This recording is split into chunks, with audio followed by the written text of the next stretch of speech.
Hello everyone, this is मुद्रा सुर्वे आणि आज आपण बघणार आहोत IBPS पॅटर्न आधारित मराठी व्याकरण आणि आजचा टॉपिक आहे प्रयोग. पुढील वाक्यांचा प्रयोग ओळखा. तर सर्वात आधी प्रयोग म्हणजे काय? तर प्रयोग म्हणजे काय तर कर्ता कर्म क्रियापद यांच्यातील परस्पर संबंधाला आपण प्रयोग बोलतो.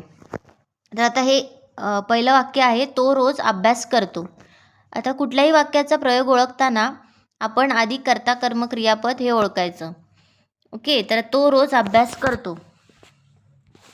ह्याच्यामध्ये कर्ता आहे तो.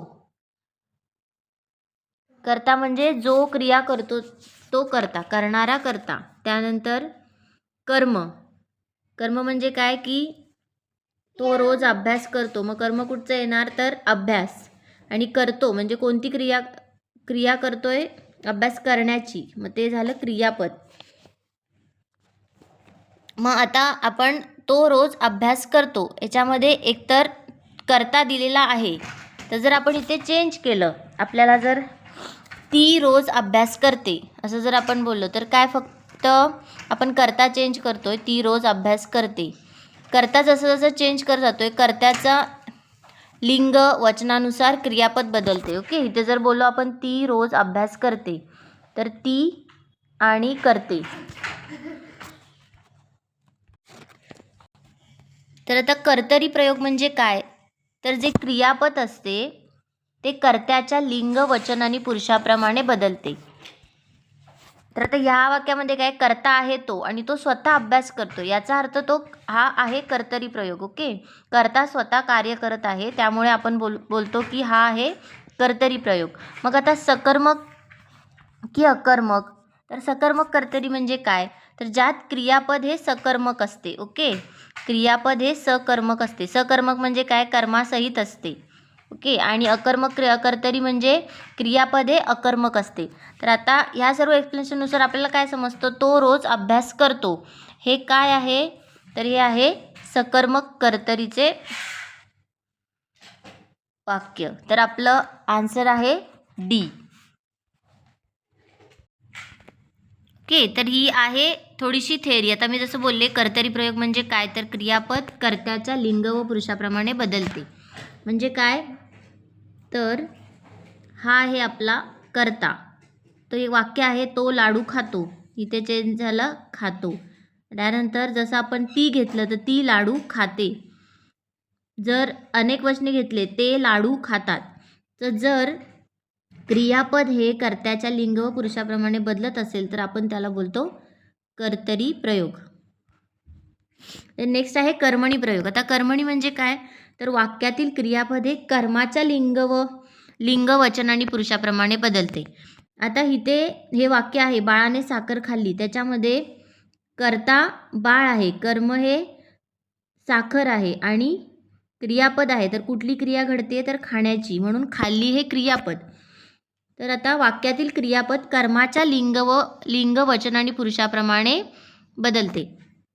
जर आता कर्माचं लिंग आपण जर बघितलं तर बाळाने साखर खाल्ली, तिने साखर खाल्ली, किंवा इथे अजून घेतलं त्यांनी साखर खाल्ली, तरी हे सेम राहते. ओके, आणि जर इथे साखरेच्या ऐवजी आपण जर पेरू घेतला तर मात्र बाळाने पेरू खाल्ला, तर मात्र क्रियापदामध्ये चेंज होते. हा झाला कर्मणी प्रयोग. देन तिसरा आहे भावे प्रयोग. आता भावे प्रयोग म्हणजे काय जर आपण तसा विचार केला तर इझीमध्ये सांगायचं झालं म्हणजे जर एखादा कुठल्याही गोष्टीचा भाव असतो त्याच्यामध्ये, तर बाय डेफिनेशन गेलो तर क्रियापद कर्ता किंवा कर्माच्या लिंग वचन पुरुषाप्रमाणे बदलत नाही, तर नेहमी नपुसकलिंगी, एकवचनी आणि तृतीय पुरुषी असते. ह्याला बोलतात भावे प्रयोग. तर हे आहेत भावे प्रयोगाचे दोन, सकर्मक भावे प्रयोग आणि अकर्मक भावे, असे दोन टाईप्स आहेत भावे प्रयोगाचे. देन आपलं नेक्स्ट एक्झाम्पल आहे, गोपाळ घरी आला नाही. ओके, हे आहे दुसरं. आता ह्याच्यामधला कर्ता कुठचा तर गोपाळ.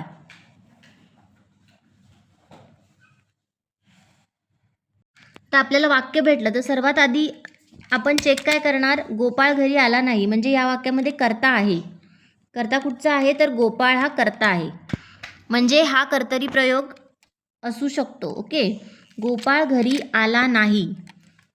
आता क्रिया कुठची आहे, क्रियापद कुठची आहे की आला नाही. गोपाळ स्वतः घरी आला नाही, म्हणून याच्यामध्ये काय आहे की कर्म नाही आहे, त्यामुळे आपण बोलणार की अकर्मक कर्तरी. गोपाळ घरी आला नाही हे आहे अकर्मक कर्तरीचे एक्झाम्पल. त्यानंतर तिसरं एक्झाम्पल आहे मला थंडी वाजते. मला थंडी वाजते ह्याच्यामध्ये आपल्याला काय दिसतंय, कर्ता कर्म क्रियापद ओळखा. ओके, मला म्हणजे स्वतः. ओके, तर हा आहे कर्ता, मला थंडी वाजते. आता मला थंडी वाजते या वाक्यामध्ये थंडी वाजणे ही एक प्रकारची भावना आहे, किंवा आपण बोलू शकतो की हा एखादा अनुभवासारखं थंडी वाजणे. तर त्यामुळे डायरेक्ट मी सांगू शकते की हा भावे प्रयोग आहे, पण तरीसुद्धा आता आपल्याला जर चेक करायचं असेल तर मला थंडी वाजते. आता ह्याच्यामध्ये जर आपण कर्त्याचं लिंग वचन बदलून बघितलं, किंवा आता बघा मलाच्या ऐवजी आपण बोलूया त्याला. ओके, त्याला थंडी वाजते, क्रियापदावर काही परिणाम होणार नाही. किंवा दुसरं घेतलं मलाच्या ऐवजी त्यांना थंडी वाजते, तरीसुद्धा क्रियापद तुमचं सेमच राहतं. मग आपल्या जर बाय डेफिनेशननुसार काय, जरी कर्त्याचं लिंगवचन पुरुषामध्ये बदल झाला तरीसुद्धा क्रियापदावर काहीही परिणाम होत नाही. याचा अर्थ काय तर भावे प्रयोग. म्हणून मला थंडी वाजते हे आहे भावे प्रयोगाचं एक्झाम्पल. देन चौथं उदाहरण आहे शेतकरी शेतात काम करतो. आता ह्याच्यामध्ये पण शेतकरी आहे तुमचा कर्ता. ओके, हे इझी आहे. शेतकरी आहे कर्ता, शेतकरी शेतात काम करतो, शेतकरी स्वतः शेतात काम करतोय, याचा अर्थ हे आहे कर्तरी प्रयोग. ओके, कारण कर्ता स्वतः क्रिया करतोय, म्हणून आपण बोलू शकतो की कर्तरी प्रयोग आहे. किंवा त्याच्यासाठी दुसरं पण आहे, जर शेतकरी कर्ता झाला तर कर्म आहे तुमचं शेत, आणि कर्माला इथे प्रत्यय लागले.